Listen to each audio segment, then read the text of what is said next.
പ്രേക്ഷകരുടെ ശ്രദ്ധയ്ക്ക് Kerala vision cable നെറ്റ്വർക്കിൽ ഫ്ലവേഴ്സ് ഇനി മുതൽ ചാനൽ നമ്പർ 10-ലായിരിക്കും ലഭ്യമാകുക. പ്രേക്ഷകർ സദയം സഹകരിച്ചാലും. ആലപ്പുഴ രാമങ്കരിയിൽ ഭാര്യയുടെ സുഹൃത്തിനെ വീട്ടിൽ കയറി വെട്ടിപ്പരിക്കേൽപ്പിച്ച കേസിൽ പ്രതിയായ ഭർത്താവ് സുബിൻ പിടിയിലായി. കലവൂർ സ്വദേശിയായ സുബിനെ കോയമ്പത്തൂരിൽ നിന്നാണ് പോലീസ് കസ്റ്റഡിയിലെടുത്തത്. സുഹൃത്തിന്റെ വീട്ടിൽ നിന്ന് സുബിൻ തട്ടിക്കൊണ്ടുപോയ ഭാര്യ രഞ്ജിനെയും പോലീസ് കണ്ടെത്തി. ഭാര്യയുടെ ആൺ സുഹൃത്ത് ബൈജുവിനെ വെട്ടിപ്പരിക്കേൽപ്പിച്ച ശേഷം ഇന്നലെ പുലർച്ചെയാണ് ചങ്ങനാശ്ശേരിയിൽ നിന്നും ട്രെയിൻ മാർഗം പ്രതി സുബിൻ തമിഴ്നാട്ടിലേക്ക് കടന്നത്. ഭാര്യ രഞ്ജിനിയെയും ഇയാൾ തട്ടിക്കൊണ്ടുപോയിരുന്നു.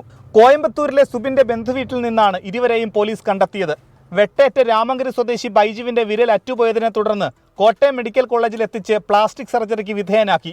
മദ്യപിച്ച് സ്ഥിരം പ്രശ്നമുണ്ടാക്കുന്ന ഭർത്താവ് സുബിനുമായി പിണങ്ങിക്കഴിഞ്ഞിരുന്ന രഞ്ജിനി പ്രദേശവാസിയായ ബൈജുവുമായി അടുപ്പത്തിലായിരുന്നു.